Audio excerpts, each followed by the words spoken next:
À Portofino, l'une des stars les plus sulfureuses de la jet-set italienne disparaît dans des conditions mystérieuses. La très belle comtesse Francesca Agusta.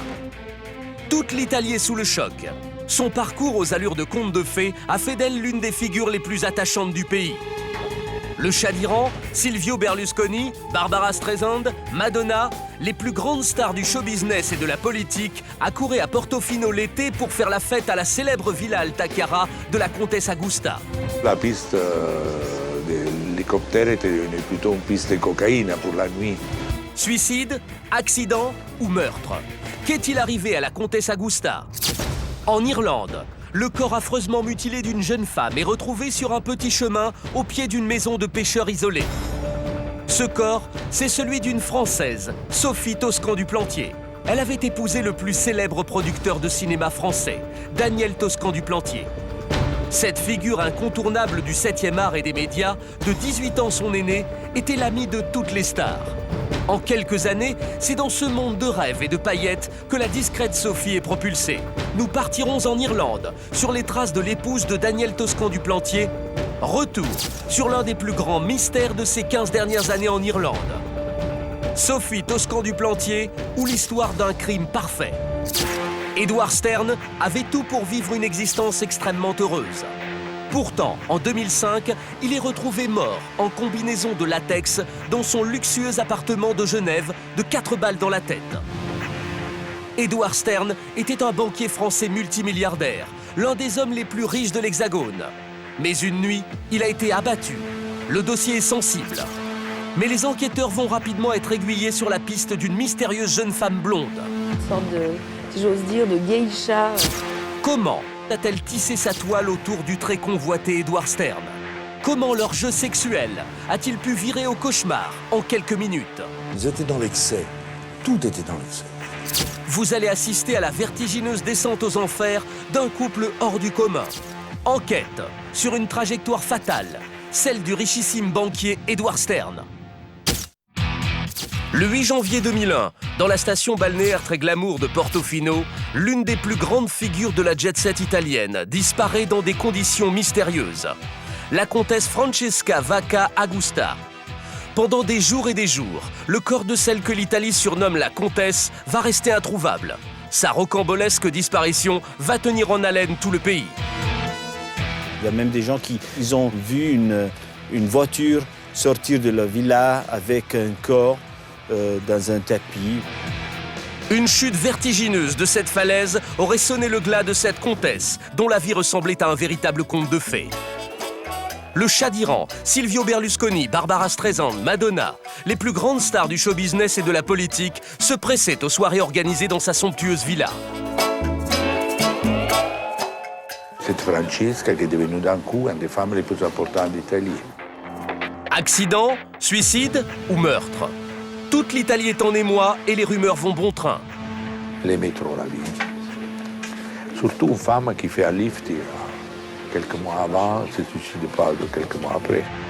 Après des semaines d'enquête, les soupçons vont se porter sur ses deux derniers amants, Maurizio et Tirso. Avec cette question, la comtesse Francesca Agusta a-t-elle fait l'objet d'un assassinat programmé? L'un d'eux en voulait-il à son immense fortune? Elle est morte, elle avait 250 millions de francs. La comtesse Agusta a-t-elle été sauvagement assassinée ou a-t-elle fait une mauvaise chute? Les premières constatations nous choquent puisque le crâne est complètement défoncé. Pourquoi et comment cette jeune Milanaise de classe moyenne est-elle devenue en quelques années cette comtesse que toute l'Italie adulait? Enquête et révélation sur la jet-setteuse italienne Francesca Agusta. Enquête sur la comtesse aux pieds nus. Elle a beau être l'héritière d'un des hommes les plus riches d'Italie, la comtesse Francesca Vacca Agusta n'est pas d'humeur joyeuse ce soir du 8 janvier 2001. Elle tourne en rond à la Villa Alta Chiara dans sa somptueuse demeure italienne perchée sur le promontoire de Portofino, à plus de 80 mètres au-dessus de la mer. Peu avant le dîner, elle s'éclipse dans ses appartements et vide une bouteille de whisky. Pour chasser plus vite ses idées noires, elle avale aussi 10 cachets de somnifères. À 58 ans, la comtesse Augusta est au bout du rouleau. Elle ne réapparaît dans le salon que vers 19h. La tête embrumée pour annoncer à son entourage qu'elle sort prendre un bain. Pourtant, il fait un temps épouvantable sur la côte ligurienne. Sur la falaise, le vent souffle en rafale et il pleut à verse. Mais personne ne la retient. Tous sont habitués aux frasques de Madame la Comtesse. La voilà nue sous son léger peignoir, en chaussons dépareillés, qui s'éloigne dans le parc, titubant sous la tempête. C'est la dernière image qu'ils auront d'elle. Ils ne la reverront jamais. Le lendemain matin, le journaliste italien Massimo Calandri est l'un des premiers à arriver sur les lieux.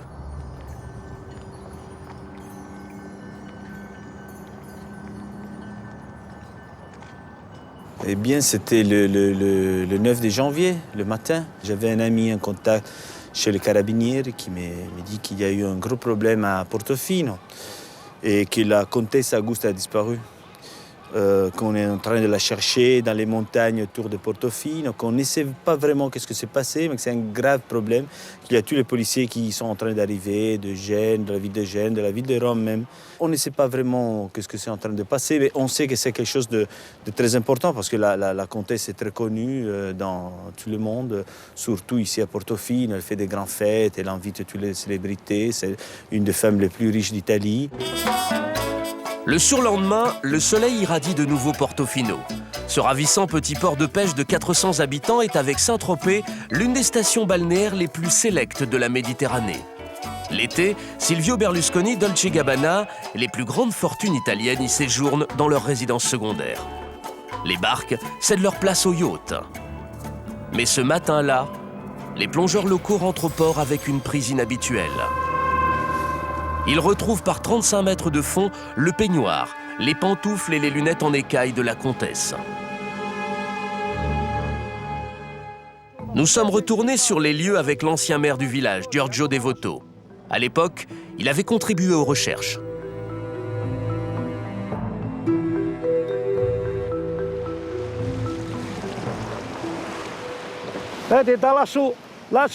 Regardez, la villa est là-haut, juste au-dessus. Vous voyez entre le pin et le palmier, il y a une balustrade. C'est là que la comtesse avait l'habitude de se cacher quand elle déprimait et qu'elle avait un peu bu. Elle est probablement tombée de là, puis a roulé de roche en roche pour finir à la mer. Vous voyez, c'est là. C'est juste là. C'est à cet endroit que les jardiniers balançaient leurs herbes. Ici, il se murmure que la villa la plus prestigieuse de Portofino serait frappée d'une malédiction. Elle porte malheur, cette villa. Et ce, depuis sa construction par Lord Carnarvon, celui qui a découvert la tombe de Toutankhamon en Égypte. Il est mort rapidement après, et quelque temps plus tard, on a su qu'un de ses proches était lui aussi tombé là, exactement au même endroit que la comtesse.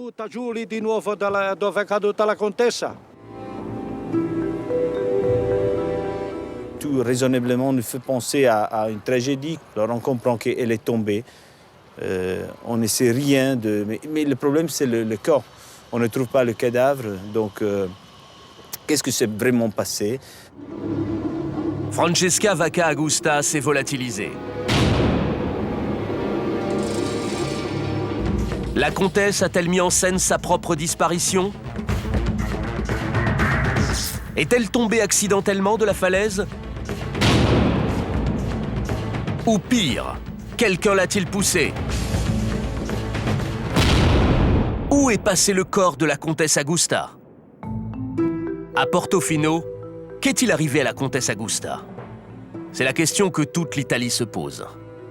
C'est normal, c'est une grande histoire d'amour, c'est une histoire d'argent, c'est une histoire avec un mystère, peut-être un meurtre, avec les testaments, avec la lutte entre tous les héritiers. C'est vraiment une grande histoire, un grand roman. Il y a tous les ingrédients, non? Des jours durant, les journalistes font le pied de grue devant le portail de la villa, espérant voir sortir Tirso et Susanna, les dernières personnes à avoir vu la comtesse. Les rumeurs vont bon train. On commence à écouter des histoires de témoignages les plus incroyables. Peut-être quand il y a des bandits qui l'ont prise pour demander de l'argent. Il y a même des gens qui sont prêts à jurer, qui vont chez les carabiniers pour dire qu'ils ont vu une voiture sortir de la villa avec un corps dans un tapis ou quelque chose comme ça, et quelqu'un qui a jeté ce corps des rochers. En l'absence de corps, personne n'ose encore imaginer le pire, même si les espoirs de la retrouver vivante s'amenuisent de jour en jour. Le pays est en émoi. La comtesse Augusta est depuis plus de 40 ans une figure incontournable de la jet-set italienne. La trajectoire de Francesca Vacca Grafani débute dans les années 60 à Milan. Cette jeune femme exubérante, issue de la petite bourgeoisie locale, gagne sa vie en posant pour des magazines de mode. Le reste du temps, elle court les réceptions de la jet-set milanaise, jusqu'à ce qu'un soir de 1965, une rencontre bouleverse son destin. Son regard croise celui du comte Corrado Augusta. Sa famille a fait fortune dans les hélicoptères, c'est l'un des hommes les plus puissants du pays. Il est marié et père de famille et accuse 18 ans de plus qu'elle, mais entre eux, le coup de foudre est immédiat. C'est à Saint-Moritz, en Suisse, que nous avons retrouvé Ricky Augusta, le fils unique du comte. À 60 ans, il garde un souvenir tendre de cette belle-mère que son père a tant aimée. Francesca était une femme belle, de très grande classe, très sympathique, très gentille. Et comme ça, c'est normal que mon père s'amoureux. Je trouve que c'était juste. En plus, après, ils ont passé au moins 20 années vraiment bien ensemble. Le jet-setter italien Massimo Gardia a bien connu Francesca. À l'époque, la jeune starlette est loin d'imaginer qu'elle va vivre un véritable conte de fées. Et tout d'un coup, il divorce de sa femme. Ça lui coûtait très cher. Sa femme, il a dû donner presque la moitié de sa fortune, énormément, mais elle gagnait encore de l'argent. C'était un homme qui travaillait, qui faisait des affaires. Et a marié cette Francesca, qui est devenue d'un coup une des femmes les plus importantes d'Italie. Les noces sont célébrées au début des années 70. À 30 ans, la roturière trouve très vite sa place parmi les richissimes clients de son mari. Le Shah d'Iran, le roi Hassan II ou encore Silvio Berlusconi. Le domaine Augusta est alors l'un des plus réputés d'Italie. Cela fait 40 ans que Carmelo Carluzzo vit à Portofino. Cet enfant du pays a connu la grande époque du conte. Son activité l'a mené à fréquenter les plus grandes familles royales. Tous les chefs d'État venaient à Portofino, mais aussi les plus grandes stars d'Hollywood et la jet-set du monde entier.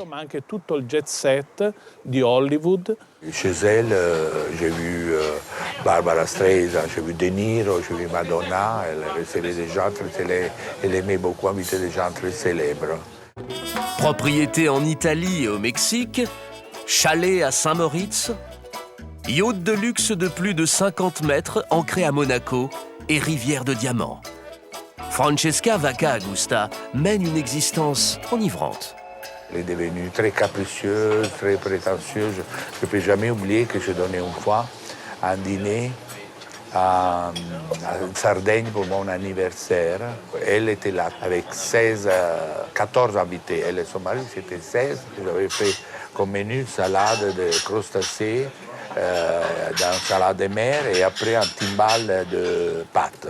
Et quand sont arrivés les timbales de pâtes, elle dit non, moi je ne mange pas les pâtes le soir, c'est trop grossissant. Elle est partie avec tous ses invités. D'un coup, ma table est restée à moitié vide, surtout la place à côté de la mienne. Pour vous dire comme elle était de caractère difficile, elle se croyait la reine du monde. On ne peut rien refuser à Madame la Comtesse, et elle-même d'ailleurs ne se refuse rien. Pas même quelques aventures extra-conjugales.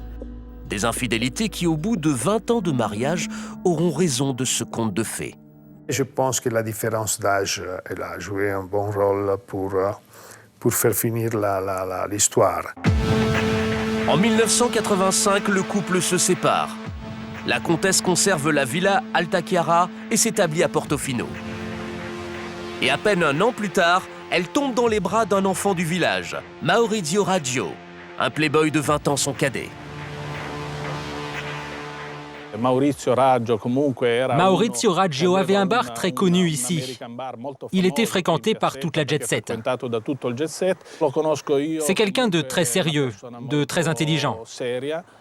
Il parle au moins 5 langues. C'est une personne très cultivée. Une personnalité brillante qui se révèle être un homme d'affaires redoutable. Au point d'inciter Francesca, lorsque le comte Augusta s'éteint en 1989 des suites d'un cancer, à obtenir une part plus conséquente de sa fortune. Un capital de plusieurs centaines de millions d'euros. Pour cela, elle ira même jusqu'à attaquer Ricky Augusta, le fils de son défunt mari, en justice. Je pense qu'elle a perdu 11 années de vie, et moi aussi, parce que quand mon père est mort, elle a décidé que la fortune elle était 10 fois ce que c'était. Ce qu'elle voulait, c'était 3 fois la fortune à peu près. C'est une folie. 11 ans de procédure qui ne lui rapportent pas un centime. Les malheurs s'enchaînent pour Francesca. Avec Maurizio, elle se retrouve mêlée à une très grave affaire de corruption politique. La comtesse est accusée d'avoir détourné 16 millions d'euros avec la complicité du président du Conseil et des notables du Parti socialiste italien. Au cœur du scandale, elle est condamnée à 16 ans de prison. Pour échapper à sa peine, elle se réfugie au Mexique avec son amant. Mais 3 ans plus tard, elle est extradée. Après quelques mois d'incarcération, elle finit assignée à résidence à la Villa Alta Chiara. Son palais de Portofino devient son pénitencier. L'idée d'être prisonnière et de ce scandale l'a beaucoup blessée, l'a beaucoup déprimée. Elle a eu des dépressions énormes. Pour couronner le tout, le grand amour de sa vie, Maurizio Raggio, la quitte pour une compagne plus jeune. Ils ont beau rester amis. Pour Francesca, c'est le coup de grâce. Elle a commencé à avoir l'angoisse de vieillir.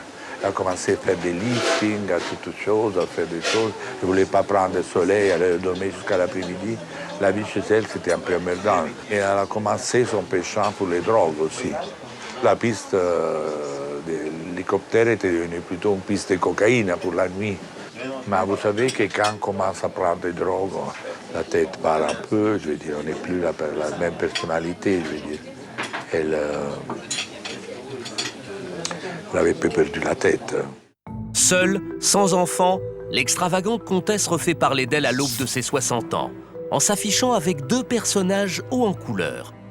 Susana Torretta, une bimbo de 30 ans, bodybuildeuse à ses heures, et un énigmatique Mexicain, Tirso Chazaro. Ce nouveau playboy au physique de Rudolph Valentino est à la fois son garde du corps, son secrétaire, son prof de gym et surtout son amant. Un choix qui interroge aujourd'hui encore Ricky Augusta.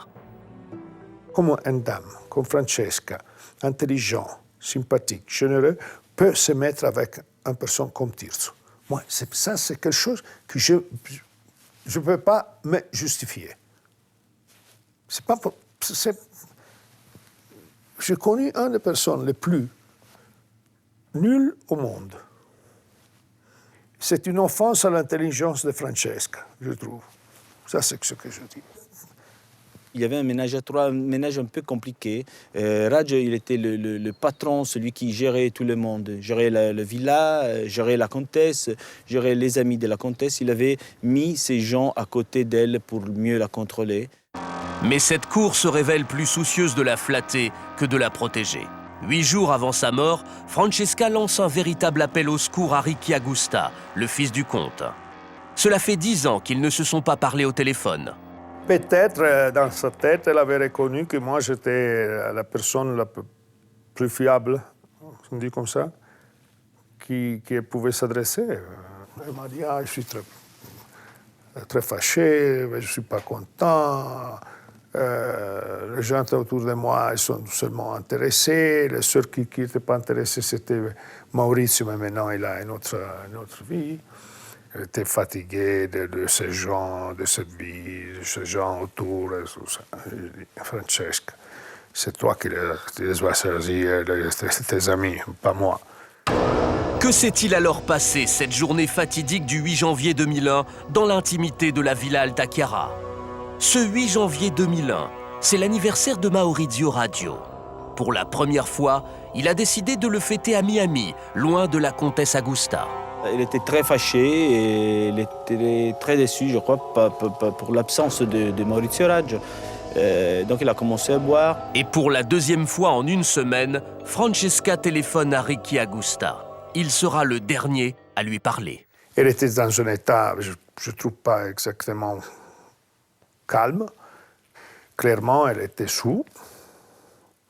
Et elle avait pris des choses, quelque chose, pour dormir ou pour ne pas dormir, je ne sais pas. Moi, je n'ai pas compris un mot. Elle, et je dis à Francesca, calme-toi, écoute, va te reposer parce que je ne t'entends pas. Ricky Augusta l'apprendra bien plus tard, mais cet appel, Francesca l'a passé depuis l'intérieur d'un placard, où elle s'est cachée en attendant qu'on la trouve. Car depuis quelque temps, se cacher, c'est la dernière lubie de la comtesse. Elle s'est cachée parce qu'elle avait vraiment besoin d'amour, de la compréhension du monde, de l'attention, de l'affection du monde. Donc elle s'est sentie seule, elle faisait comme ça, elle s'est comportée, tout le monde racontait, elle s'est comportée comme un enfant. Vraiment, parce qu'elle avait besoin elle était très fragile du point de vue psychologique, donc du caractère, donc elle avait besoin de quelqu'un à son côté, et c'était sa façon de demander de l'aide. Non? Clairement, elle n'était pas une femme heureuse. Sinon, vous ne rentrez pas dans un armoire où vous cachez, jouez cache-cache. Ça, c'est sûr. Hein? Il est environ 19h lorsque Tirso et Susanna la voient réapparaître dans le salon. Nue sous son peignoir en plein mois de janvier, 2 sandales dépareillées aux pieds, la comtesse Augusta leur annonce qu'elle sort se baigner. Mais au bout de quelques heures, sans nouvelles d'elle, ils préviennent Maurizio à Miami. C'est Maurizio qui a compris, après 2 heures, 3 heures comme ça, que ça pouvait être quelque chose de dangereux. Donc, c'est lui qui a appelé pour le premier les carabinieri. Et donc, tout a commencé. Que s'est-il passé dans le parc de la Villa Alta Chiara? Francesca Augusta a-t-elle été victime d'un complot de son entourage?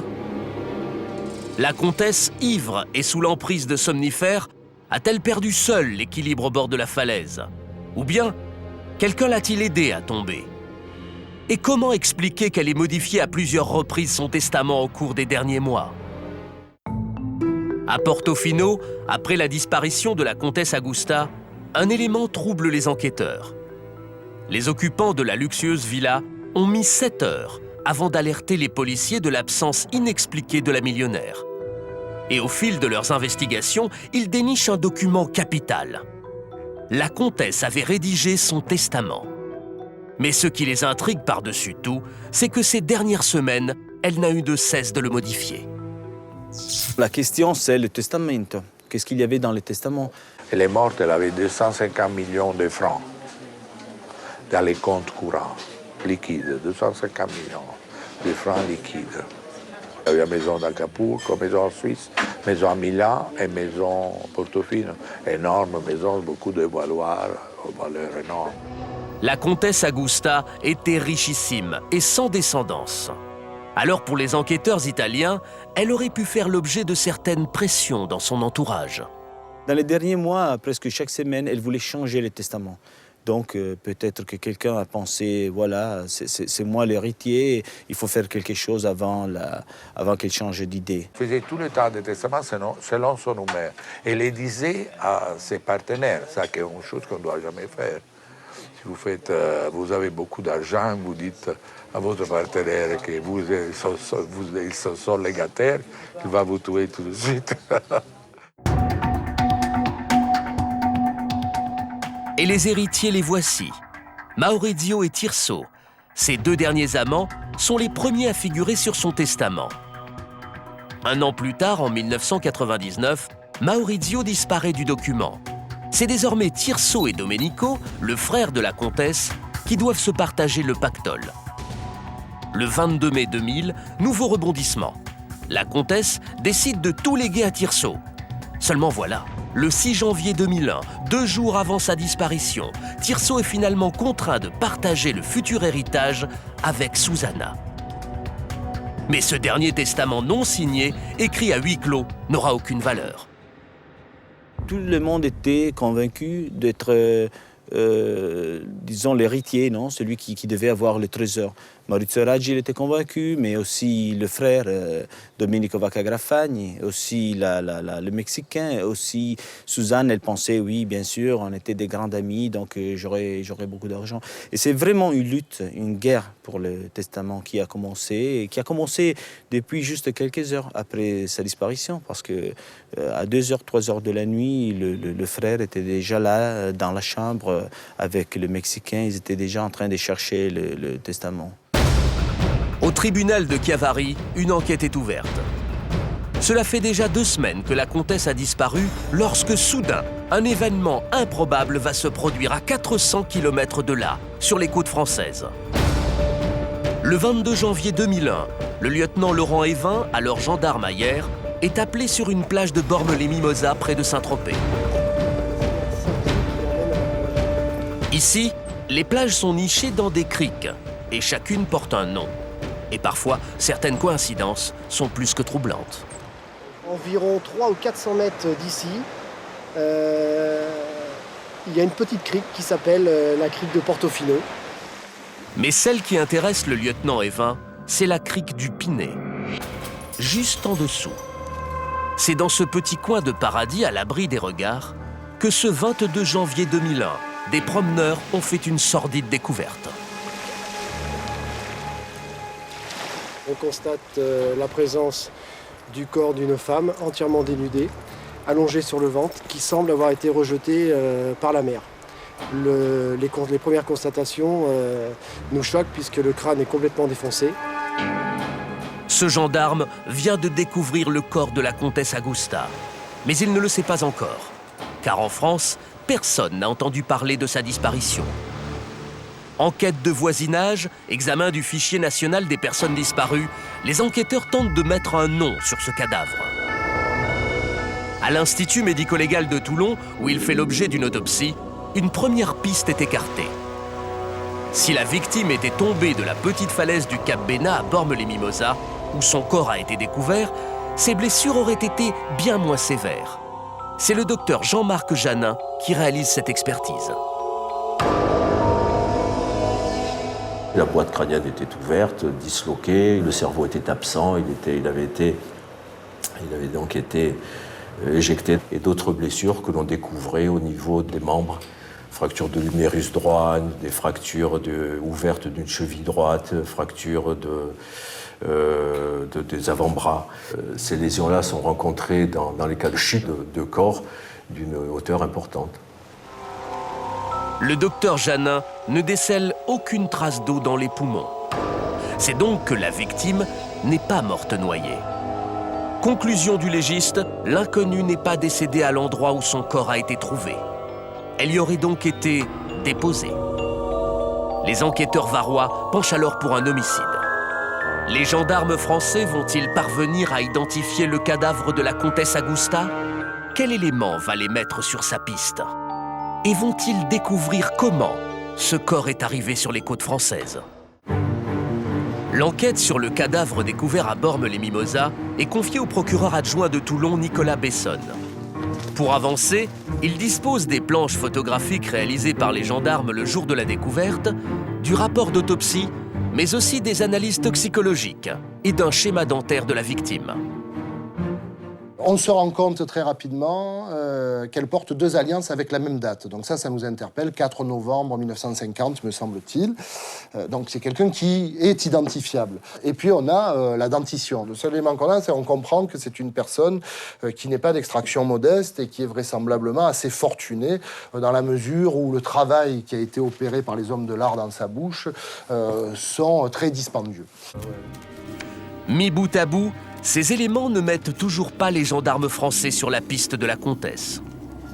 pour être franc avec vous, on patine un peu, on n'a aucun élément, et bien évidemment, tout ce qu'on fait, le voisinage, les gendarmes s'agitent, etc., sur l'ère de Bormes-les-Mimosas, sur l'ère varoise, voire même sur le territoire national, les recherches sont totalement négatives.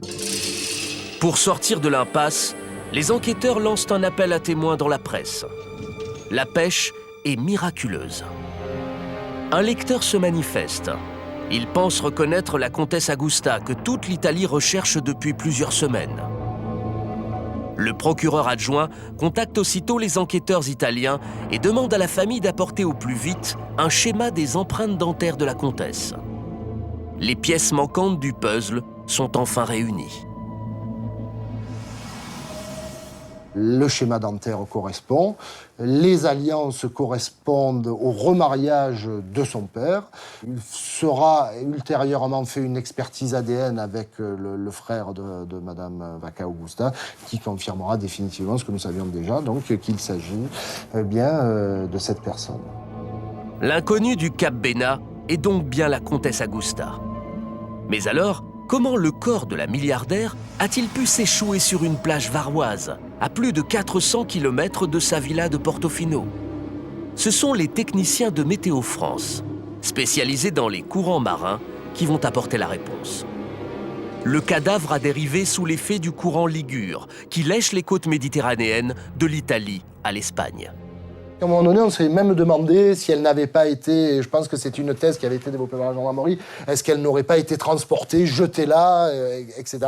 Non, le courant Ligure confirme qu'effectivement, elle tombe et elle peut, c'est tout à fait compatible avec une chute ce soir-là à Portofino, et le courant Ligure la conduit jusqu'à Bormes-les-Mimosas. Quand ceci est établi, qu'on sait que c'est elle, qu'on rend le corps aux Italiens, après, en amont, pourquoi est-elle tombée ce soir-là de cette falaise?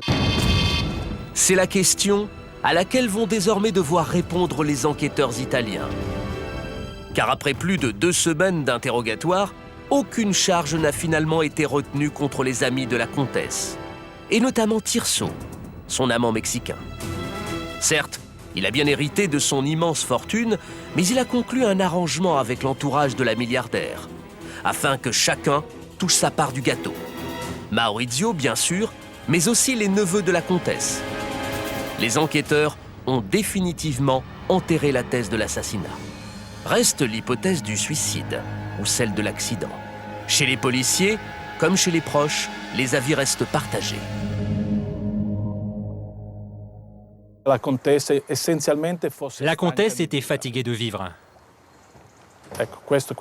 C'est mon sentiment. Elle n'avait plus la volonté, la force de supporter cette situation. Et elle a choisi de partir. Je ne sais pas comment, mais elle a préféré fermer un livre plein de contes, de romantisme, de jolies choses, et le faire en toute discrétion. Pourquoi s'est suicidée comme ça? Elle avait plein de somnifères, elle prenait plein de drogues. Elle aurait pu se suicider avec les médicaments. C'est 1000 fois mieux. Elle prenait un mélange, une overdose, elle serait morte d'overdose. Je veux dire, plus agréable que se jeter, que vous pouvez rester paralysé, vous n'êtes pas sûr de mourir. Je la connaissais son caractère. Ce n'est pas une femme qui se suicide. Elle aimait trop la vie. Surtout une femme qui fait un lift quelques mois avant, ne se suicide pas quelques mois après. Cette comtesse, qui a écrit tant de testaments, n'a d'ailleurs laissé aucune lettre qui justifierait un tel acte. Après toutes ces années d'enquête, la justice a donc tranché. La comtesse Augusta est bien morte par accident. Pourtant, la presse italienne continue, elle, plus de 10 ans après le drame, de faire ses choux gras avec cette affaire. On ne peut pas toujours avoir une exacte solution pour ce qui s'appelle un accident. Si c'est un accident créé par les malheurs de cette femme, par la drogue, par l'alcool, par la disattention des gens autour, mais c'est toujours un accident. On ne peut pas continuer pour chercher la solution. Mais malgré tout, en Italie, aiment cette chose, aiment l'intrigue, les scandales, les choses. Eh oui, mais s'il n'y a pas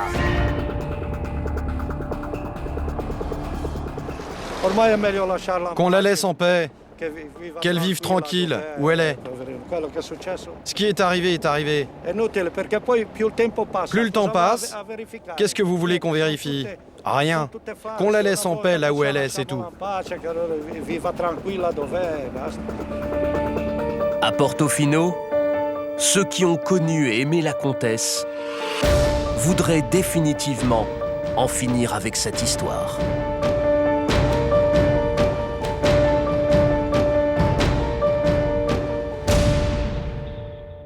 Le 23 décembre 1996, 2 jours avant Noël, le corps affreusement mutilé d'une jeune femme est retrouvé sur un petit chemin au pied d'une maison de pêcheurs isolée sur la côte irlandaise. Cette jeune femme, c'est Sophie Toscan du Plantier. J'ai juste remarqué son bras qui était dénudé. Mais jamais je n'aurais cru que c'était Sophie.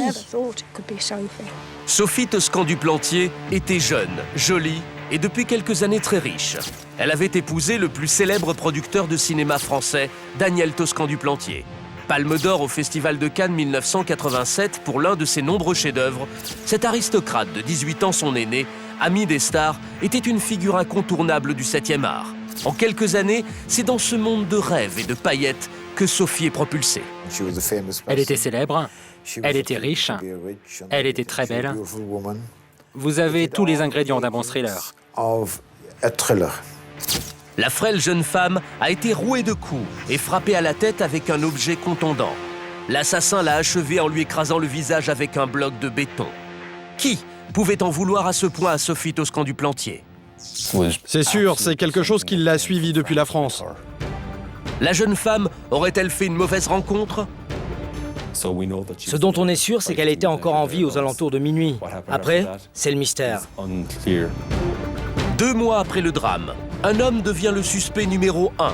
C'est Ian Bailey, un journaliste anglais. À plusieurs reprises, il y a eu des incidents où il s'est mal comporté avec sa copine. Elle a parfois dû appeler la police. Ian Bailey est-il vraiment l'assassin de Sophie Toscan du Plantier? Retour sur l'un des plus grands mystères de ces 15 dernières années, Sophie Toscan du Plantier ou l'histoire d'un crime parfait. Seule, dans sa maison de vacances en cette avant-veille de Noël 1996, Sophie Toscan du Plantier, l'épouse du plus célèbre producteur de cinéma français, vient de s'endormir à l'étage. Il est 2h30 du matin, ce 23 décembre. Mais avec la pleine lune, il fait comme en plein jour, à Tourmore, en Irlande. Soudain, un bruit au rez-de-chaussée réveille la jeune femme en sursaut. Elle se lève, descend et enfile ses chaussures au pied de l'escalier. Sûrement la voisine ou quelqu'un qui cherche son chemin. Rien d'étonnant dans ce coin perdu. Ici, personne ne penserait à fermer sa porte à clé et les fenêtres n'ont pas de volets. Sans hésiter, elle ouvre la porte. Aussitôt, elle reçoit un coup au visage qui la fait saigner et l'aveugle à moitié. Paniquée, elle s'enfuit dans la nuit, par le terrain en friche, à l'avant de la maison. Elle s'écorche dans les ronces, se prend les cheveux dans les arbustes, talonnée par son agresseur. En bas, la barrière d'accès à la propriété est fermée. Elle est prise au piège. Déchaîné, son assaillant lui casse les 2 bras avant de lui écraser le visage avec un bloc de béton. Un carnage d'une sauvagerie insensée.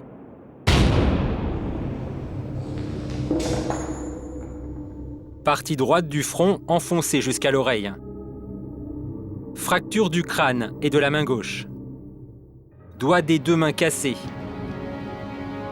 Beaucoup de sang sur l'abdomen, le bras gauche et la hanche droite.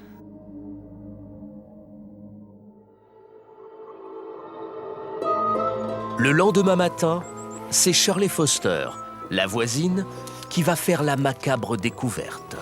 Comme d'habitude, elle descend les poubelles par le petit chemin mitoyen. Mais arrivée au portail, une forme au sol attire son attention. C'est seulement à ce niveau-là que j'ai vu le corps. Le portail était ouvert exactement comme aujourd'hui. Elle était allongée là, avec la tête ici et les pieds par là. J'ai d'abord cru qu'on me faisait une farce. que c'était une poupée gonflable.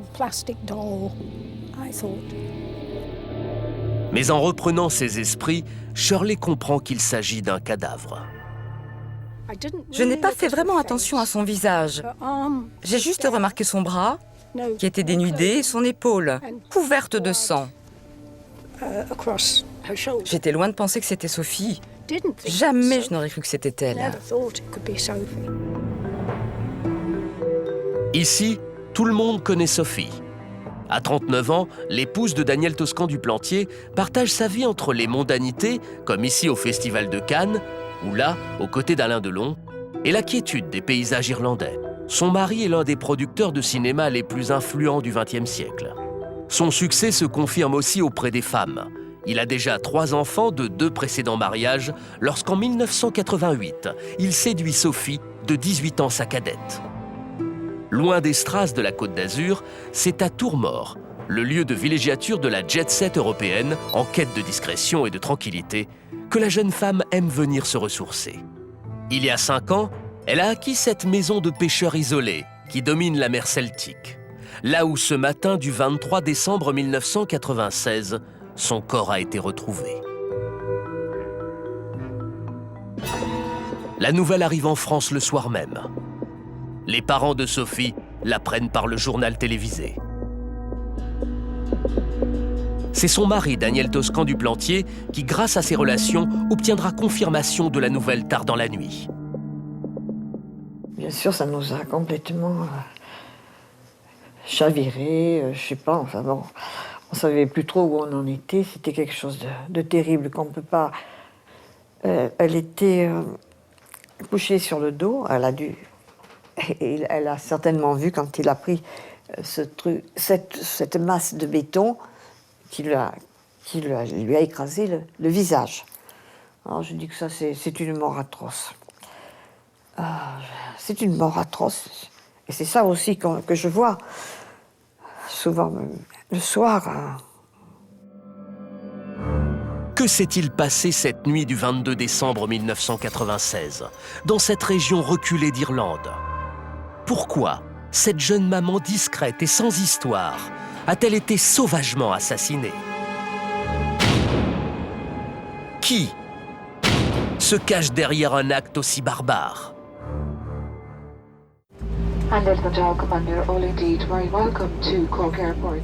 Sophie Toscan du Plantier, la femme du célèbre producteur de cinéma, arrive en Irlande le 20 décembre 1996. Nous sommes 2 jours avant son assassinat. Que s'est-il passé dans les heures qui ont précédé ce drame? Comme en témoignent ces images de vidéosurveillance, Sophie Toscan du Plantier débarque seule à l'aéroport de Cork. Comme toujours, elle a réservé une voiture de location. En chemin, elle marque un arrêt à Schull, le village voisin, pour y faire quelques courses. Des olives et du champagne. Elle commande aussi un exemplaire du Monde chez le marchand de journaux. Elle compte passer plusieurs jours ici. Elle a dit à ses proches qu'elle avait un documentaire pour Arte à terminer.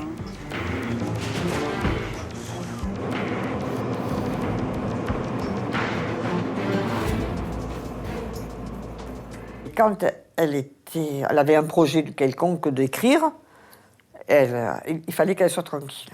Donc elle aimait la solitude quand même. On ne sait rien de son emploi du temps du lendemain samedi, si ce n'est qu'elle fait un complément de course, toujours à Schull. Le dimanche 22 décembre, vers 13h, elle sort faire une longue promenade à Mizenhead, à l'extrême pointe de l'île où elle rend visite à un couple d'amis.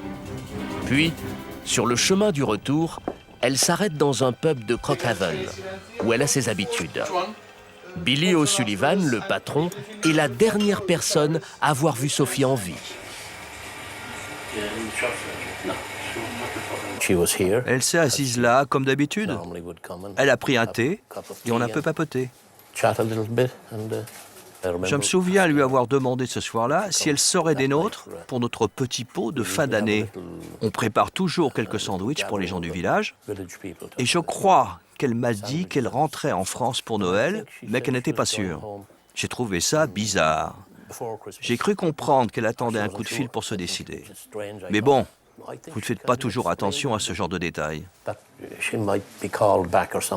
Évidemment, on ne pouvait pas deviner ce qui allait arriver.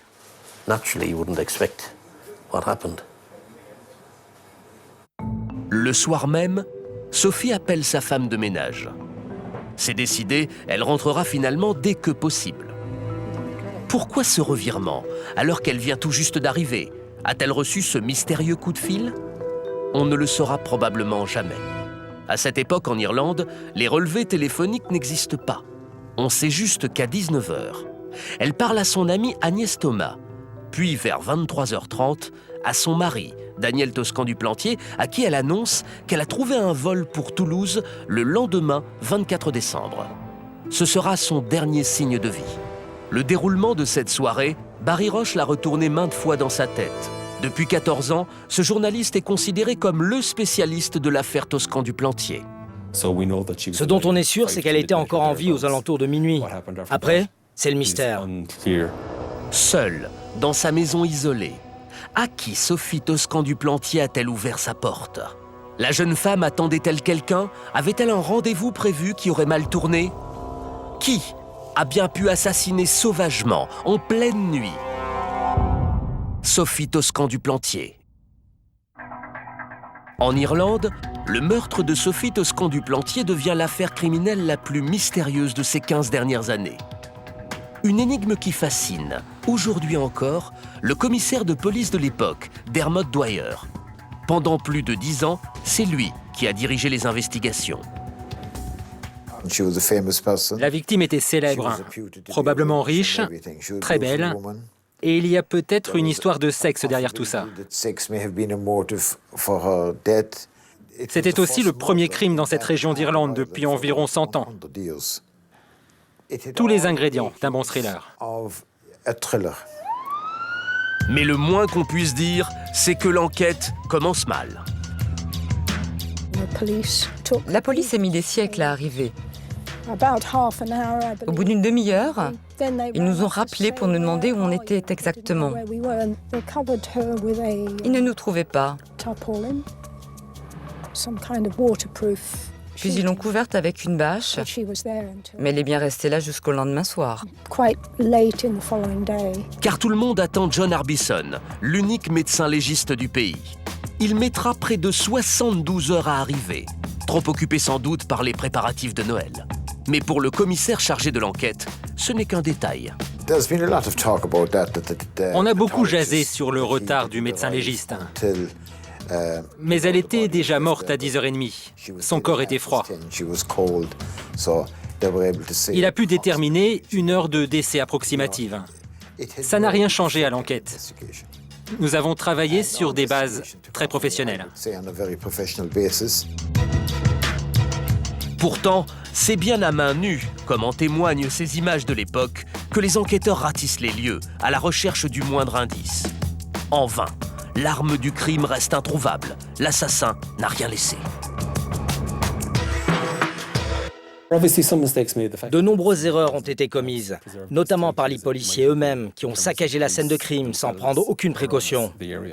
Du coup, ils n'ont trouvé aucune preuve, aucune trace d'ADN. Dès le lendemain du drame, les langues se délient. Qu'est venue faire une femme mariée, seule, en Irlande, à quelques jours de Noël? Travailler? Mais dans ce cas, pourquoi n'a-t-elle pas emporté son ordinateur? Les policiers se demandent si la Française n'avait pas plutôt prévu d'y retrouver quelqu'un.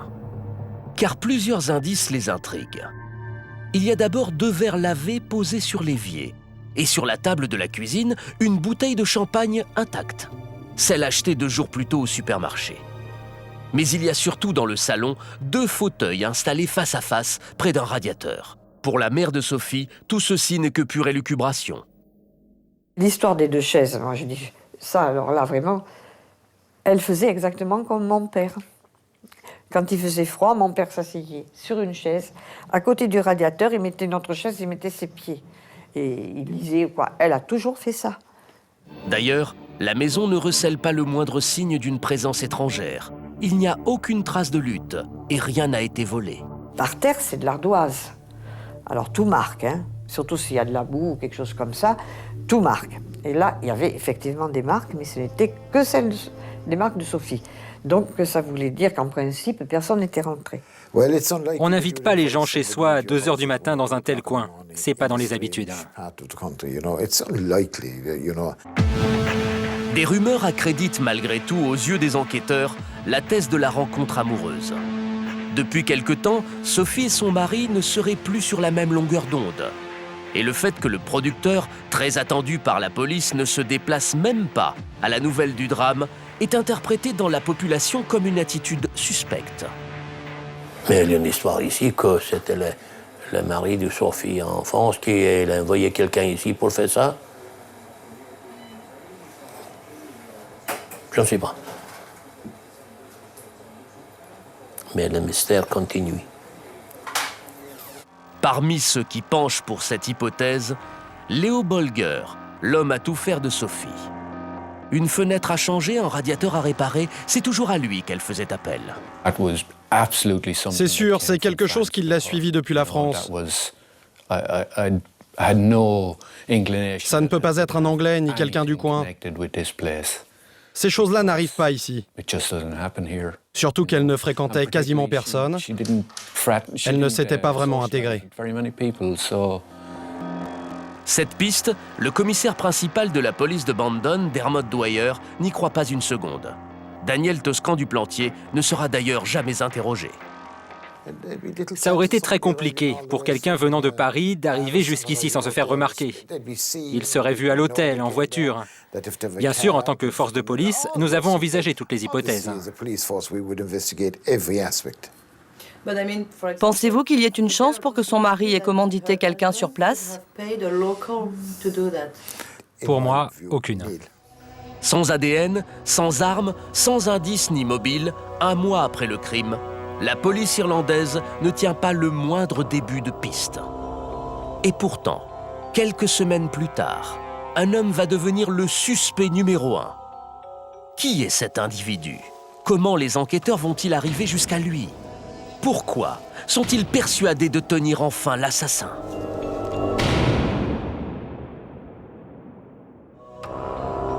Sophie Toscan du Plantier est enterrée en France dans l'intimité. En Irlande, les investigations sont au point mort. Quand un mois plus tard, coup de théâtre, un témoignage inattendu va relancer l'enquête. Celui d'une commerçante de Schull, Marie Farrell. Elle est formelle. Le meurtrier n'est autre que le correspondant du journal local, un certain Yann Bellet. Pour la police, comme pour l'avocat de la famille de Sophie, enfin l'enquête est relancée. Il y a eu un élément majeur à un moment donné, c'est qu'une personne a témoigné avoir vu Yann Bellet vers 3 h du matin sur le pont Kelfada, c'est-à-dire à quelques 2 kilomètres de chez Sophie Toscan du Plantier en allant vers la mer, et l'avoir vu en pleine nuit, donc la nuit du crime. Le fait que Bellet ait été vu sur les lieux, ou quasiment sur les lieux, faisait de lui un suspect potentiel important. Et ce soir-là, justement, l'homme n'a pas d'alibi. Il avoue même s'être levé en pleine nuit pour finir d'écrire un article. Pour les enquêteurs, il a très bien pu en profiter pour se rendre chez Sophie, à moins de 5 km de son domicile. Seulement voilà, Marie Farrell n'est pas très précise. Ce qui est étrange, c'est que dans sa première déclaration, elle a décrit l'homme comme étant de la taille de son mari, environ 1,77 m, alors que Bailey mesure au moins 1,92 m. Nous avons voulu vérifier par nous-mêmes la fiabilité de ce témoin. Nous avons fait le test de rouler en pleine nuit sur le pont en question. À 20 à l'heure seulement, et en plein phare, difficile de reconnaître quelqu'un. Nous avons demandé à Léo Bolger, l'homme à tout faire de Sophie, ce qu'il pensait de cette histoire. Je tiens à ne parler que ce dont j'ai été témoin. Et Marie Farrell, je la connais et je m'en méfie comme de la peste. Je la connais assez pour la tenir à distance. Tout ce qu'elle dit est à prendre avec des pincettes. Les enquêteurs prennent pourtant très au sérieux les allégations de Marie Farrell contre Jan Belley. Le 10 février 1997, près de 2 mois après le crime, le journaliste est interpellé. D'autant qu'un autre témoignage va encore l'accabler. Celui de la voisine cette fois. Souvenez-vous, Shirley. C'est elle qui a découvert le corps de Sophie. Le même jour, en tout début d'après-midi, elle affirme avoir vu Jan Belley sur les lieux du crime. Or, à ce moment-là, personne d'autre qu'elle et la police ne sont au courant. Je l'ai croisé avec sa compagne Jules. Ils venaient dans ma direction. Ils étaient en voiture sur la route là-bas, à mi-chemin, avant la montée. Ils ne pouvaient donc pas voir ce qui se passait. Et je leur ai dit, si j'étais vous, j'irais pas plus loin. La police a bouclé tout le périmètre. Oui, oui, je suis au courant, il m'a répondu. Selon elle, Jan Belley en saurait donc trop pour être étranger à l'affaire. Ce que Shirley ignore lorsqu'elle aperçoit le journaliste vers 14 h, c'est qu'il est envoyé par un de ses confrères depuis le siège de son journal à Cork. Belley aurait reçu un appel d'Eddie Cassidy vers 13h20, lui annonçant que quelqu'un avait été tué. Mais les enquêteurs persistent et ils ne vont pas tarder à ajouter un nouvel élément à leur dossier. Pour eux, Jan Belley en sait trop sur Sophie Toscan du Plantier pour être étranger à l'affaire. Ces articles regorgent de détails que seuls les proches ou l'intéressée elle-même pouvaient connaître. À 14 h, lorsqu'il rencontre Shirley sur le chemin, le cordon de sécurité est déjà en place et l'empêche d'aller plus loin. Comment peut-il alors savoir, par exemple, qu'il y a cette bouteille de champagne posée sur la table de la cuisine, si ce n'est pas lui-même qui l'a apportée? C'est Léo Bolger qui va nous en donner l'explication. Je venais nourrir mes chevaux et apporter de l'allume-feu à Shirley et son mari qui étaient bloqués chez eux. J'étais en train d'expliquer tout ça à la police lorsque j'ai vu Jan Belley avec d'autres journalistes bloqués derrière le cordon de sécurité.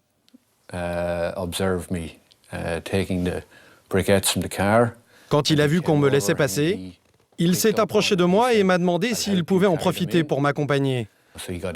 On a chacun pris un paquet et on est monté.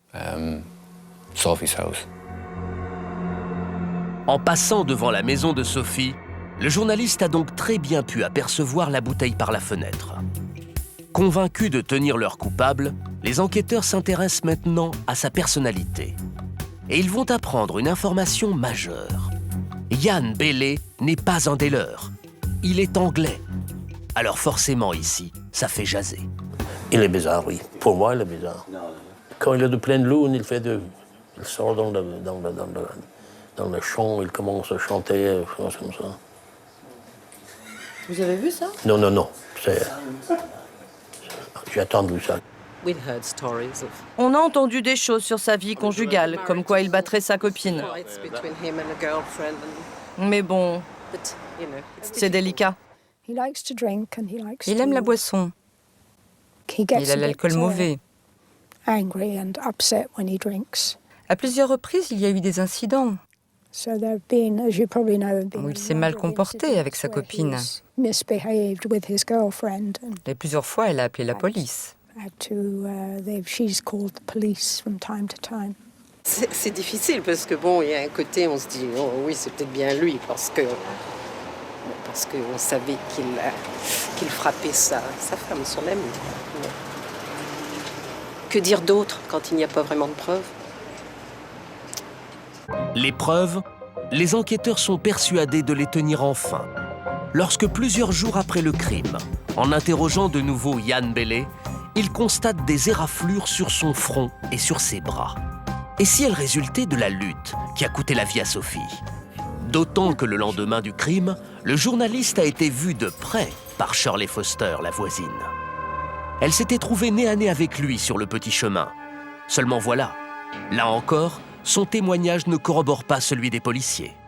Aviez-vous remarqué des traces de griffures sur son visage? Non, je n'ai pas remarqué. Non, je n'ai rien vu qui pourrait ressembler à ça. Jusque-là discrète, la compagne de Yann Bellé va finir par monter au créneau. Non, l'homme que l'on dit si violent, ce n'est pas le sien. « J'ai 3 filles, dit-elle aux journalistes qui viennent l'interviewer. Si c'était Yann l'assassin, vous croyez vraiment que je prendrais le risque de rester avec lui ?» Aux dernières nouvelles, le couple est d'ailleurs toujours ensemble, soudé comme au premier jour. Le journaliste a beau crier son innocence, il retourne en garde à vue en mars 1998. Mais faute de preuves, encore relâché. Tous les griefs contre lui sont tombés les uns après les autres. Et pour couronner le tout, le seul témoin à charge, Marie Farrell, la commerçante qui affirmait l'avoir vu sur le pont la nuit du drame, se rétracte en 2005. Le meurtre a eu lieu il y a maintenant 9 ans et avec le temps, elle n'est plus aussi catégorique. Problème ? Persuadés dès le départ de tenir leur coupable idéal, les enquêteurs n'ont jamais étudié aucune autre piste. Qui est alors l'ombre au bloc de pierre? Pour la mère de Sophie, c'est le coup de grâce. Elle n'arrive pas à se faire à la perte prématurée et inexpliquée de sa fille. Et surtout, sans assassin, impossible de faire son deuil. Moi, je donnerais, je sais pas quoi, pour pouvoir un jour la voir un petit peu, puis la toucher un peu. Si je pouvais avoir quelques instants pour la prendre dans mes bras et pour lui dire que je l'aimais. Excusez-moi. Mais cette absence, on ne peut pas s'y faire. Moi, elle me suit partout quand même, mais je ne peux pas la toucher. Enfin, bon. Il faut prendre le temps un jour de dire qu'on s'aime beaucoup, ou même pas. D'être là, et puis voilà, d'écouter. Mais ça, on ne l'a pas fait. On ne l'a pas fait. On ne l'a pas fait assez. Enfin... Soudé autour de Marguerite, le clan familial, des cousins, des neveux, fonde en 2007 une association pour la recherche de la vérité. Épaulés par leur avocat, ils ont pu, grâce à leur action, obtenir que la justice française se saisisse du dossier et demande l'extradition de Yann Bellé. Et précisément ce soir, ils font le point sur les dernières avancées. Pourquoi il y a tant de contradictions dans le discours de celui sur lequel porte le mandat d'arrêt? Il faut qu'il s'explique sur toutes ces contradictions. Et la seule façon de s'expliquer, c'est devant un juge d'instruction. On n'est pas dans une logique de chasse à l'homme, on n'est pas dans une logique de vengeance, mais on estime que là, on ne peut pas laisser passer, malgré le temps, malgré les 14 ans, même si c'est 20 ans, on ne peut pas laisser passer une chose pareille. Nous, la vérité, c'est ce qu'on cherche. De toute façon, si c'est pas lui, c'est un autre. Donc, on ira chercher l'autre. Ou des autres. Ou des autres. Parce que de toute façon, il y a un fait. Notre cousine a été assassinée il y a 14 ans. Ça, c'est vrai, c'est factuel. Voilà. Donc, tant qu'on ne sait pas la vérité, on continuera. Coup de théâtre, le 18 mars 2011. Après 14 ans de procédure, la Haute Cour de Dublin a donné son feu vert à l'extradition vers la France du suspect britannique. Une première dans l'histoire judiciaire irlandaise. Seulement voilà, Yann Bellé a aussitôt fait appel. C'est maintenant à la Cour suprême de décider si son action est recevable. En cas de refus, il serait alors extradé prochainement en France, mis en examen et interrogé par un juge d'instruction français. Peut-être ce jour-là, Georges et Marguerite Bougnol, les parents de Sophie, trouveront-ils enfin un peu d'apaisement.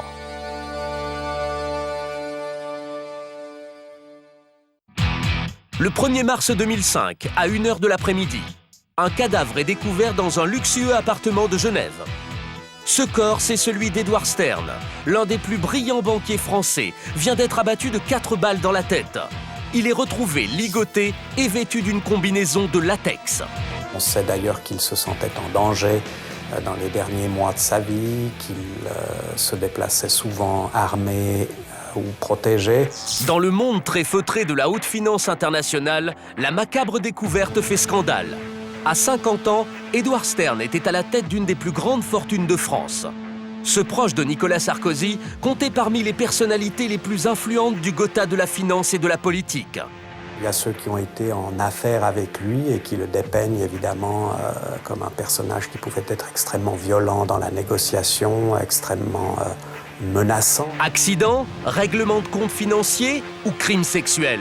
Le dossier est sensible. Pour les enquêteurs, la question va tourner à l'obsession. Mais après quelques heures de traque, ils sont sur la piste d'une mystérieuse jeune femme blonde. Elle serait la maîtresse d'Edward Stern. Une sorte de, si j'ose dire, de geisha actuelle qui sait parler aux hommes, qui sait les mettre en valeur, qui sait les écouter. Comment cette menthe religieuse a-t-elle tissé sa toile autour d'Edward Stern? Elle manipule, bien sûr, elle manipule un peu tout le monde. Comment leur jeu sexuel a-t-il pu virer au cauchemar en quelques minutes? Ils étaient dans l'excès. Tout était dans l'excès. Vous allez découvrir les dernières heures passionnelles d'un couple hors du commun. Plongé au cœur du monde très secret des grands hommes d'affaires. Enquête sur la trajectoire brisée d'Edward Stern. Il est 13h15 ce mardi 1er mars 2005, lorsque Dolores, la femme de ménage d'Edward Stern, un riche banquier français installé en Suisse, reçoit un appel de 2 de ses collaborateurs. Ils sont inquiets. L'homme d'affaires ne s'est pas présenté au bureau ce matin, malgré d'importants rendez-vous. Et il est injoignable par téléphone. Aussitôt, Dolores leur propose de les retrouver sur place, devant l'immeuble Genevois du milliardaire. En arrivant sur le palier de son luxueux penthouse, ici au 5e étage, la femme de ménage escortée par les 2 hommes constate que la porte est fermée à double tour. Mais l'alarme n'est pas enclenchée. Le milliardaire est donc chez lui. Peut-être a-t-il été victime d'un malaise. Prudents, les 2 hommes demandent à Dolores de les attendre à l'entrée, lorsque soudain, dans la chambre du banquier, gisant au pied de son lit, il découvre un corps sans vie, criblé de balles. Détail sordide, il est saucissonné, de la tête aux pieds, dans une combinaison de latex de couleur chair. Edward Stern est méconnaissable. En une fraction de seconde, l'image du fringant quinquagénaire en costume 3 pièces vient de voler en éclats. Car Edward Stern est l'un des hommes les plus puissants du Gotha. C'est la 38e fortune de France. Sa richesse se compte en centaines de millions d'euros. Intime du président Sarkozy, il gravite depuis toujours dans le monde de la finance et de la politique. Sa mère est l'ex-épouse du député Jean-Claude Servan-Schreiber. Il est lui-même divorcé de Béatrice David Veil, la fille du président de la Banque Lazare, qui vit désormais à New York avec leurs 3 enfants. Malgré la distance, l'homme d'affaires a toujours su se montrer un père de famille exceptionnel. Inconnu de son vivant, Edward Stern va devenir du jour au lendemain l'un des banquiers les plus célèbres du monde. Des centaines de journalistes affluent sur Genève à l'annonce du meurtre.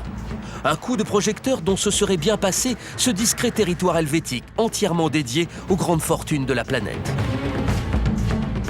Dans le quartier d'Edward Stern, aux eaux vives, les caméras de vidéosurveillance traquent le moindre mouvement et la police est omniprésente.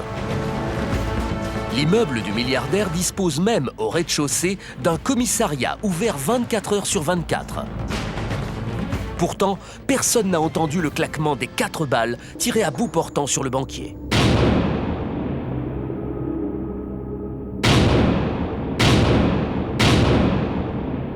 Comment le ou les tueurs ont-ils pu s'introduire dans l'immeuble puis l'appartement hyper sécurisé d'Edward Stern sans être repérés? La journaliste Valérie Duby a couvert l'affaire dès les premiers jours. Pour elle, il ne s'agit pas d'un crime de rôdeur. La police, quand elle arrive, elle découvre que la porte était fermée. Il faut savoir que l'immeuble est sous surveillance de caméras. Personne n'a pu entrer par les fenêtres pour tuer. Qui avait intérêt à supprimer le richissime banquier français? Pourquoi a-t-il été retrouvé dans cette situation? Et surtout, dans cette tenue.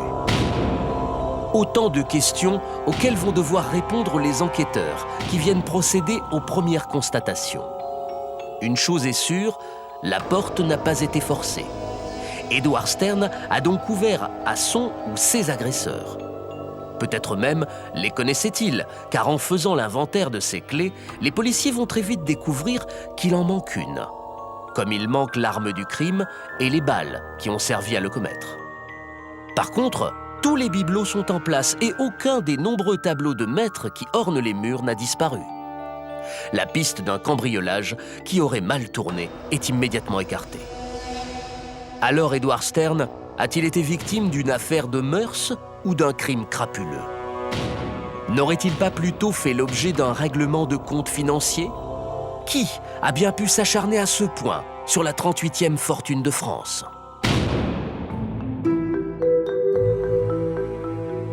Qui était vraiment Edward Stern? Derrière des apparences affables, le banquier cachait d'autres facettes, tant à ses amis qu'à ses nombreux ennemis. Ce personnage énigmatique a particulièrement marqué Maître Alec Raymond, l'un des avocats de l'affaire. C'était un monsieur d'une intelligence très spectaculaire, d'une grande culture, qui pouvait être absolument exquis et puis qui avait une part d'ombre très considérable, probablement beaucoup plus considérable que le commun des mortels auquel il n'appartenait pas. Et puis alors il y a ceux qui ont été en affaire avec lui et qui le dépeignent évidemment comme un personnage qui pouvait être extrêmement violent dans la négociation, extrêmement menaçant, ne serait-ce que par sa stature. Redoutable en affaires, c'est à la tête d'une fortune estimée à 300 millions d'euros qu'Edward Stern se retire en Suisse. Mais là encore, son sens aigu du commerce et ses méthodes cassantes ne lui valent pas que des alliés. On sait qu'il est en procès avec des gens qui ne lui veulent pas nécessairement du bien. On sait d'ailleurs qu'il se sentait en danger dans les derniers mois de sa vie, qu'il se déplaçait souvent armé ou protégé. Et ce n'est pas tout. En dehors de l'establishment parisien, c'est aussi vers la mafia russe que les regards se tournent. Le banquier traitant avec les pays de l'Est, les enquêteurs n'excluent pas qu'il ait pu être victime d'un contrat. Mais la thèse fait sourire Maître Bonan, l'avocat de la famille Stern, un ténor du barreau de Genève. Quand un homme de pouvoir meurt, dans des circonstances singulières de surcroît, l'imagination galope. Et puis la presse a ce signe naturel qu'est l'horreur du vide. Alors quand elle sépare, les Russes ne sont jamais loin, la mafia est une réponse singulière dès qu'on parle d'argent. Si de surcroît on est juif, on peut imaginer que le Mossad ou le Fatah... Enfin, bref, il y a des pistes presque obligées. Mais avec tout de même le bémol de la tenue latex qui rend l'hypothèse du règlement de compte professionnel ou mafieux un peu aléatoire. Rapidement, c'est donc du côté de la vie privée du milliardaire que les policiers genevois se penchent. Et ils vont faire une étonnante découverte. Les enquêteurs font l'inventaire des clés. Ils les retrouvent toutes, sauf une dont ils savent qu'elle avait été remise à une étrange dame blonde qui venait ça et là. Et justement, c'est elle que l'on voit sur les images de vidéosurveillance du parking d'Edward Stern à 20h, puis 21h, le 28 février 2005, la veille de la macabre découverte. Drôle de coïncidence. C'est précisément l'heure à partir de laquelle plus personne ne parviendra à joindre le banquier sur son téléphone. Qui est l'inconnu du parking?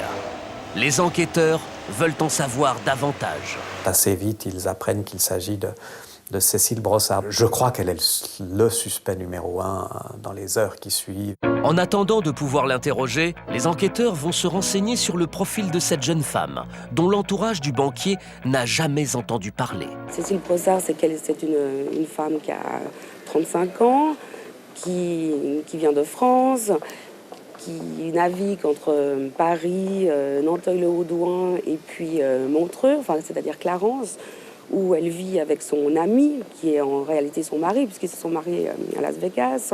Cécile Brossard, d'abord, c'est une jeune femme que la vie a passablement maltraitée depuis son tout jeune âge. Elle a une mère qui a été hospitalisée souvent pour des problèmes psychiatriques, qui a tenté de mettre fin à ses jours en compagnie de ses 2 filles à 1 ou 2 reprises. Elle a à peine terminé sa scolarité obligatoire. Après, elle est partie faire des petits boulots en Angleterre, dans un pub. Elle a travaillé dans une maroquinerie à Roissy. Mais au départ, c'est vrai que c'est pas quelqu'un qui est cultivé de par ce qu'elle a appris à l'école. Un parcours chaotique qui n'empêche pas la jeune femme d'être ambitieuse. Souriante, optimiste, curieuse de la vie, Cécile Brossard a su tirer profit de son charme pour gravir l'échelle sociale. C'est aussi quelqu'un qui a vécu auprès d'hommes souvent plus âgés, qui l'entretenait. Une sorte de, si j'ose dire, de geisha actuelle qui sait parler aux hommes, qui sait les mettre en valeur, qui sait les écouter. C'est en 2001, au cours d'un dîner organisé par un galeriste parisien, que Cécile Brossard se fait présenter Edward Stern. La jolie blonde tape aussitôt dans l'œil du séduisant milliardaire. Edward Stern est déconcerté par le naturel de Cécile Brossard. Il a l'habitude de rencontrer des hommes et des femmes qui se prosternent, entre guillemets. Et puis voilà que surgit cette jeune femme qui ne s'en laisse pas compter, qui plaisante avec lui d'égal à égal. Et je pense qu'il a dû être amusé, déconcertée. Et elle, je crois qu'assez vite, elle est entrée dans une sorte de mécanisme de prince charmant. Elle était pétrie d'admiration, à juste titre d'ailleurs. Et c'est comme ça, je crois, que les choses se nouent. Si on se fie au parcours de l'un et de l'autre, les chances qu'ils se rencontrent étaient assez modestes. Et pourtant, c'est une passion dévorante qui va les envahir. Au point de se téléphoner en permanence, de s'envoyer chaque jour des dizaines d'emails enflammés. Cécile ne vit plus que pour l'homme qu'elle aime. C'est top, les câlins coquins par téléphone. Mon amour, vous serez puni tant je vous aime. Tu es l'homme pour lequel je suis née. Tu es l'homme de ma vie. Tu es l'homme de ma mort. Sa vie, c'était être avec Édouard, penser à Édouard, écrire à Édouard, téléphoner à Édouard. Il n'y a plus que ça qui comptait, comme une obsession de chaque instant. Mais au-delà des sentiments, c'est surtout le sexe qui les lie.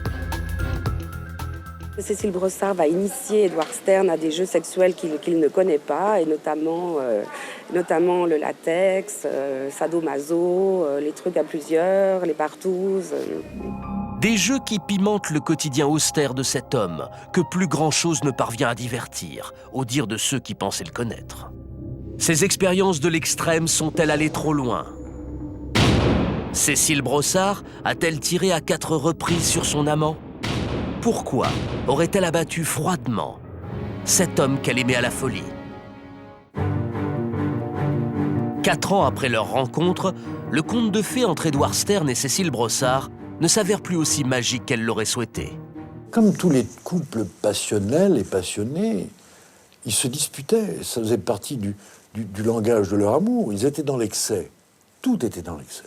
Edward Stern alternait les manifestations d'une tendresse certaine et des moments de dénigrement et de mépris absolu. C'était vraiment le chaud-froid permanent. Mais ce qui fait souffrir et complexe Cécile au-delà de tout, ce sont les affronts constants que le milliardaire lui fait subir. Edward Stern voyageait énormément. Il ne l'a jamais emmené, si ce n'est pour quelques parties de chasse, à l'occasion desquelles d'ailleurs elle devait faire semblant de ne pas être avec lui. Elle portait parfois un autre prénom que le sien.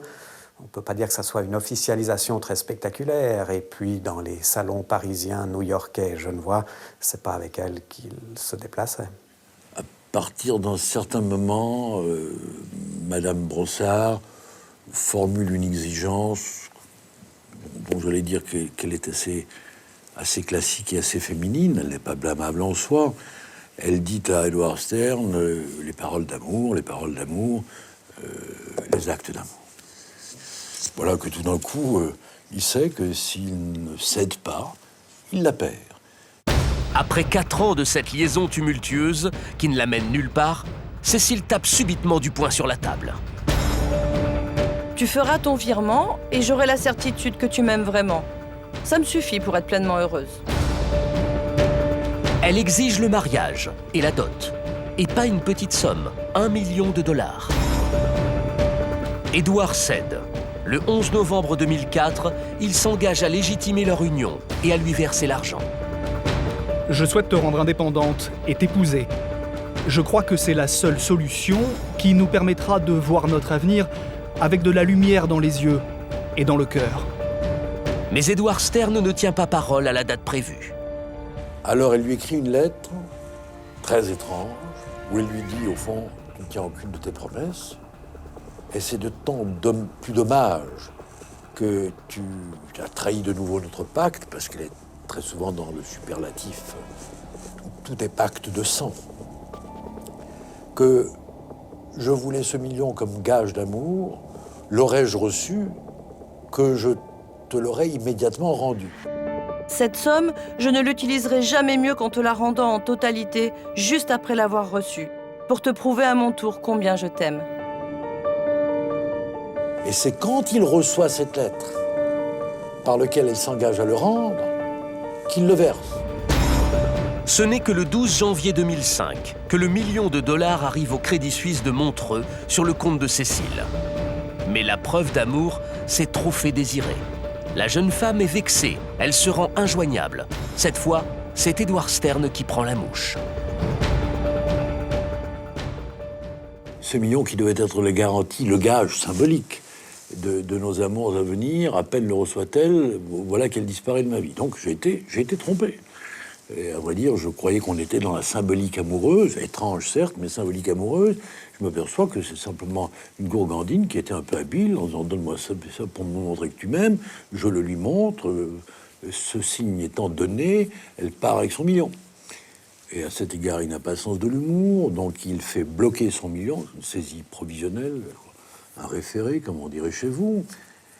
Et le point de départ du drame, probablement, ou l'accélération du drame, est autour de ce million bloqué. Elle sait que l'argent est bloqué, mais elle ne sait pas quels sont les arguments qui ont été avancés pour obtenir cette mesure, et elle est persuadée que ça ne peut être qu'un tissu de mensonges, et elle a raison de le penser. Et ça, évidemment, dans l'effondrement du mythe, ça participe très, très sérieusement de la catastrophe finale. Une fois de plus, Edward Stern a su lui montrer qui était le maître. Il lui a suffi d'un coup de fil à son avocat pour intervenir sur son compte bancaire. Cécile est anéantie. Lorsqu'elle se rend chez son amant ce lundi 28 février 2005 au soir, c'est avant tout une explication qu'elle vient chercher. Elle veut connaître l'excuse qu'il a invoquée pour faire séquestrer le million. Elle se dit à juste titre qu'Edward Stern n'a pu que mentir pour obtenir le blocage de cette somme. Parce que vous n'obtenez pas d'un juge qu'il séquestre $1 million en lui disant « voilà, j'aimais cette femme, je lui ai donné $1 million, je l'aime plus, je veux le reprendre ». Avec ça, vous n'allez nulle part. Alors, Edward Stern aurait tout simplement fait passer Cécile pour une voleuse. Il a raconté à son avocat qu'elle l'avait escroqué, un mensonge qu'il compte bien ne jamais avouer. Comme un enfant pris la main dans le sac, Edward Stern s'attend aux pires représailles. Des châtiments corporels qui ne sont pas pour lui déplaire. Et si Cécile ce soir encore a pris son sac bleu, c'est qu'elle ne peut pas résister non plus à leurs petits jeux épicés.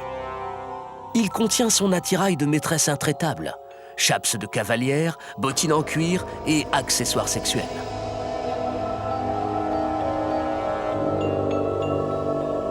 Dans sa chambre, le milliardaire enfile sa combinaison de latex et attend les ordres.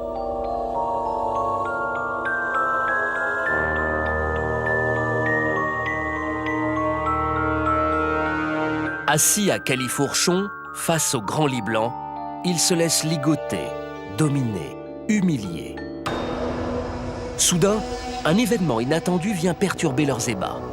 Selon Cécile Brossard, Edward Stern aurait subitement laissé échapper une phrase qui, ce jour-là, dans ce contexte-là, ne lui était pas supportable. 1 million, c'est cher payé pour une pute. Pour Cécile Brossard, déjà tant rabaissée, c'en est trop. tout s'effondre. La promesse de mariage, il est déjà revenu dessus dans les jours qui précèdent.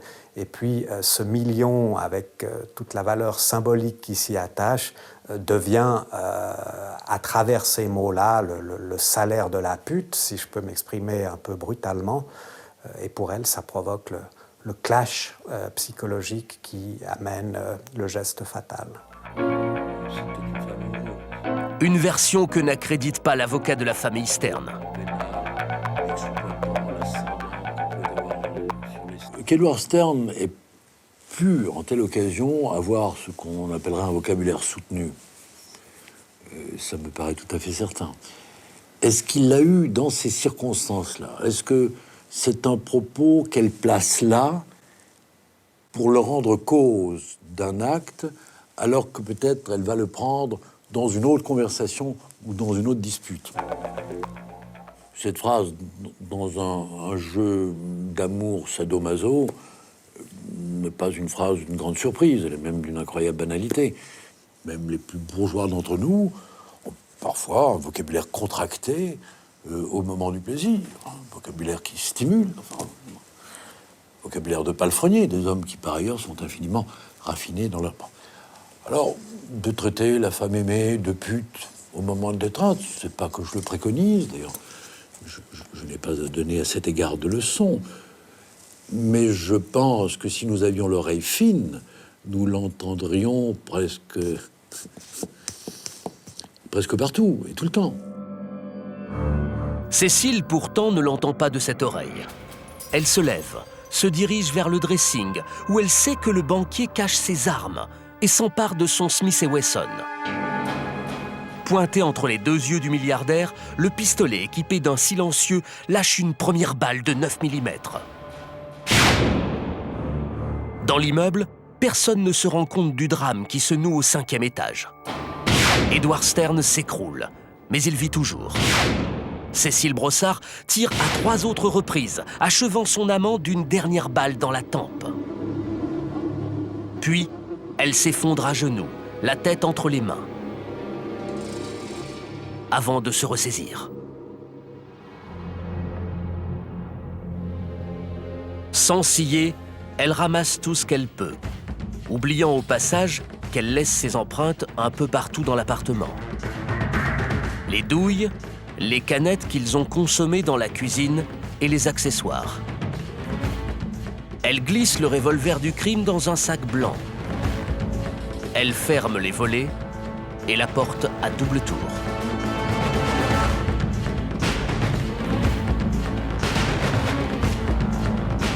Lorsque sa Mini grise franchit la porte du parking d'Edward Stern, les caméras de surveillance indiquent qu'il est 21h15. Il aura fallu à Cécile Brossard une petite heure pour commettre son forfait. Il ne lui en faudra guère plus pour organiser sa fuite. Sans réfléchir, elle file à toute allure vers Montreux, de l'autre côté du lac Léman, retrouver son mari Xavier Gillet. En cours de route, elle l'appelle pour lui dire que quelque chose de grave vient d'arriver. Elle lui demande de réserver un billet de train pour Milan et un aller simple pour l'Australie. À Montreux, elle se débarrasse de l'arme du crime en la jetant dans le lac. Une fois chez elle, en pleurs, elle raconte tout à son mari, ou presque. « C'est horrible, je viens de trouver Édouard mort, criblé de balles », lui dit-elle. « Si je ne pars pas le plus loin possible, on va m'accuser. » Elle lui raconte une histoire un peu abracadabrante, qu'il est peut-être un peu prompt à croire, mais enfin, elle lui en a raconté d'autres. Elle compte attraper le dernier train pour Milan qui quitte Montreux à 23h40. De là, elle s'envolera pour l'Australie. Cécile court faire sa valise, prend un peu d'argent, son passeport et quitte l'appartement. Direction la gare. Sur le quai, elle se débarrasse du sac bleu cette fois. Celui qui contient sa panoplie de maîtresse SM. Tout se déroule comme elle l'a imaginé, à un détail près. Elle rate son train. Elle veut prendre le train pour Milan, elle le rate, elle demande à un taxi de suivre le train. À chaque fois qu'ils arrivent dans une gare, le train vient de repartir. Finalement, le taxi l'emmène jusqu'à Milan. Elle fait une crise de nerfs devant l'aéroport encore fermé. Finalement, elle embarque pour l'Australie. Elle y passe 24 ou 48 heures et puis elle revient. Elle alterne des gestes qui pourraient faire penser qu'elle est froide et déterminée, et puis des attitudes complètement erratiques qui échappent à tout sens. Pourquoi Cécile Brossard ne reste-t-elle pas en Australie? Tout simplement parce qu'en arrivant là-bas, elle a reçu un coup de fil d'une de ses amies, lui annonçant le meurtre de son amant. Elle n'avait alors pas d'autre choix que de rentrer, si elle ne voulait pas faire figure de suspecte. Lorsqu'elle se pose sur le sol suisse ce 5 mars 2005, elle se rend de bonne grâce à la brigade criminelle de Genève, qui la convoque avec son mari Xavier Gillet. Mais elle ne lâche rien. Elle donne des fausses pistes, elle va même jusqu'à dire des choses. « Ah, que n'étais-je là ce soir, j'aurais fait rempart de mon corps ». Ou de dire « mais ce soir-là, il n'était pas armé, parce que si Édouard avait été armé, personne n'aurait pu lui faire ça ». Elle explique à quel point c'est horrible, qu'elle ne comprend pas qui a pu faire ça. Elle manipule, bien sûr, elle manipule un peu tout le monde. Alors, comment le piège va-t-il se refermer sur Cécile Brossard? Quel élément va permettre de confondre la jeune femme? La maîtresse d'Édouard Stern va-t-elle enfin passer aux aveux? À Genève, Cécile Brossard est entendue depuis plusieurs heures par les enquêteurs. Et en recoupant ses déclarations avec celles de son mari Xavier Gillet, les policiers vont relever toute une série de contradictions. Elle dira « je suis parti pour l'Australie parce que quand je suis revenu de chez Édouard Stern, avec lequel je m'étais disputé, mon mari me fait une scène parce que je lui avais promis de ne plus jamais voir Édouard. Alors je venais de me disputer avec mon amant, je venais de me disputer avec mon mari, c'était trop, je pars, je fuis. » Et donc, elle fait remonter sa décision de partir à la dispute qu'elle a à Montreux avec son mari lorsqu'elle rentre. Or, les policiers constatent grâce au relevé téléphonique que Xavier Gillet avait déjà réservé son billet pour l'Australie alors même qu'elle était encore sur la route. L'alibi de la double dispute ne tient donc pas. Et puis il y a ce détail accablant. Xavier Gillet se souvient que Cécile lui a affirmé avoir vu Édouard Stern mort en arrivant à son domicile. Or, face aux policiers qui l'interrogent, elle se contente de dire qu'elle l'a quitté fâchée après une dispute. Après 13 heures d'interrogatoire, la maîtresse de la 38e fortune de France passe aux aveux. À partir de ce moment-là, elle dit « oui, j'admets, c'est moi ».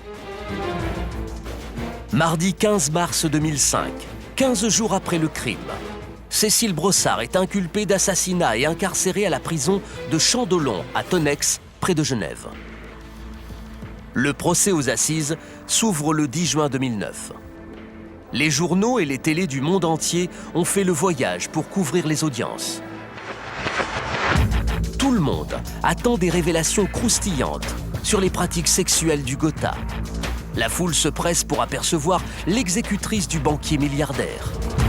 Le public avait entendu tant de choses au sujet de Cécile Brossard qu'on s'imaginait comme une sorte de matari en cuissarde, fouet à la main, faisant subir à ses victimes, entre guillemets, les derniers outrages. Enfin, il s'était créé toute une imagerie un peu graveleuse, et tout ça, évidemment, ça titille la curiosité. C'est le drame avec un grand D. Si le scénario du drame est désormais clair, le mobile reste un mystère. L'argent ou l'amour? Meurtre ou crime passionnel? Autrement dit, 5 ou 20 ans de réclusion. C'est tout l'enjeu auquel est confronté l'avocat de Cécile Brossard.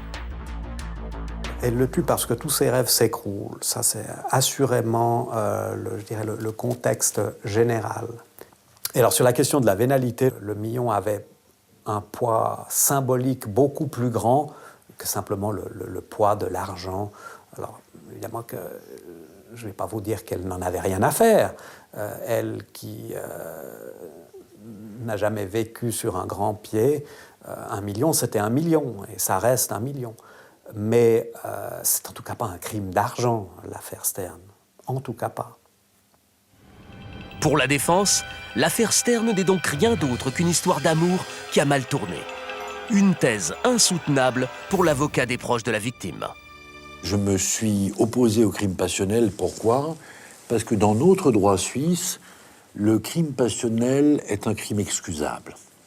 C'est une manière de dire que la victime porte une part de responsabilité dans le destin qui la frappe. Et ça m'était parfaitement insupportable, parce que je le tiens pour faux d'abord, et cela suffit. Elle est aussi insupportable aux enfants et à la femme dont j'étais la veuve, Béatrice Stern, et les 3 enfants dont j'étais l'avocat, que l'on vienne plaider, après tout, votre père l'a bien voulu. Et il y a des choses qui sonnent de manière insupportable. Dire, au fond, on a tué votre père pour les enfants, on a assassiné votre père, 4 ans. Passé, il n'y a rien à voir. C'était pas audible. Après une semaine de procès, le verdict tombe le 18 juin 2009. Cécile Brossard est reconnue coupable de meurtre. Elle est condamnée à 8 ans et demi de détention. Mais avec les remises de peine, elle n'en fera que 5. Elle ne se pardonnera jamais le geste qu'elle a commis, en particulier en regard des souffrances que cela engendre dans le cercle des proches d'Edward Stern. Ça, c'est quelque chose qui la hante au quotidien et qui, je crois, la hantera toujours. Alors, je ne crois pas qu'elle tournera vraiment la page. Elle vivra avec la page déchirée, la page chiffonnée, mais elle ne la tournera jamais complètement. D'ailleurs, qui pourrait vraiment tourner une page comme celle-là? Interdite de séjour en Suisse depuis sa libération le 10 novembre 2010, c'est désormais en région parisienne, entourée de ses proches, que Cécile Brossard entreprend de se reconstruire.